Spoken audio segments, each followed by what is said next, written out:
Bonjour à tous, c'est Joachim Brasseur, votre sudiste préféré.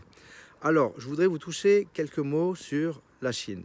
Parce que la Chine, elle a très mauvaise réputation. Vous savez, je ne sais pas si vous vous rappelez, par exemple, à l'époque des inconnus, Made in Taiwan, Made in China. Ça veut dire, ouais, c'est de la quincaillerie, c'est pas cher, c'est de la merde, hein. En tout cas, à mon époque, quand j'avais quoi, 14-15 ans. Mais aujourd'hui, c'est plus du tout le cas. Aujourd'hui, il faut comprendre que le rêve parisien, hein, Made in Paris, Made in France, waouh! C'est plus le cas. Aujourd'hui, il n'y a plus d'usines en France et les usines qu'il y a en France, c'est pas de meilleure qualité et les produits français sont très chers. Et maintenant, si vous regardez les pays les plus riches au monde, c'est pas la France en premier, hein, ça c'était avant, hein. Il y a les États-Unis, après il y a la Chine, après il y a le Japon, après il y a l'Allemagne et la France. Peut-être qu'elle est en cinquième place et je suis même pas sûr parce que voilà, avec tous les guignols qu'on a eus. Enfin bref, ça c'est encore un autre sujet. Donc c'était juste pour vous dire que, par exemple, quand je parle, moi je vends des théières, maintenant il y en a plein qui me disent, oui, elles viennent de Chine, il y a plein de théières qui... La plupart, elles viennent de Chine. Mais qu'est-ce qui ne vient pas de Chine aujourd'hui? Tout vient de Chine. Tout ce que vous avez dans votre maison, dans votre cuisine, vient de Chine.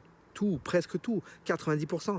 Les gens, ils font construire leurs produits en Chine et après ils mettent Made in Italy, Made in France, mais tout vient de Chine. Même la porcelaine, même les théières japonaises viennent de Chine. Personne dans le monde n'a percé le secret de la porcelaine chinoise. C'est la plus fine, c'est la plus belle. Et elle est inégalée en France. Il n'y a personne qui les...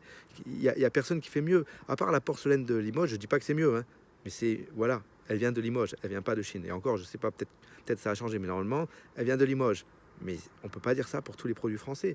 La plupart des produits français sont fabriqués, construits, faits en Chine. Et après, ils mettent le truc made in France. Donc voilà, c'était juste pour remettre les pendules à l'heure. Il faut arrêter de croire que la France, c'est un signe de gage de qualité et que la Chine, c'est un signe de gage de merde. Pas du tout. La Chine, c'est le plus grand producteur au monde de tout. D'ailleurs, bon, je veux pas dire une bêtise, mais à l'époque du coronavirus, d'où ils venaient les masques? Je pense qu'ils devaient venir de Chine, certainement. C'est pour ça qu'on les a attendus si longtemps. Voilà, je voulais juste remettre ça au clair, parce qu'il faut arrêter de croire que la Chine, c'est de la merde. La Chine, c'est les plus grands bosseurs, et ils sont les meilleurs sur tous les domaines. Qualité, prix. Ça veut dire que le français, lui, veut de la qualité, et il veut du pas cher. C'est pas en France qu'il trouve ça. En France, il trouve de la qualité. Et encore, c'est même pas sûr que c'est de meilleure qualité qu'en Chine. C'est pas parce que c'est plus cher que c'est de meilleure qualité. Des fois, on croit, mais c'est pas vrai. Et par contre, la Chine, eux, ils sont compétitifs dans tous les domaines. Voilà. C'est tout ce que je voulais dire.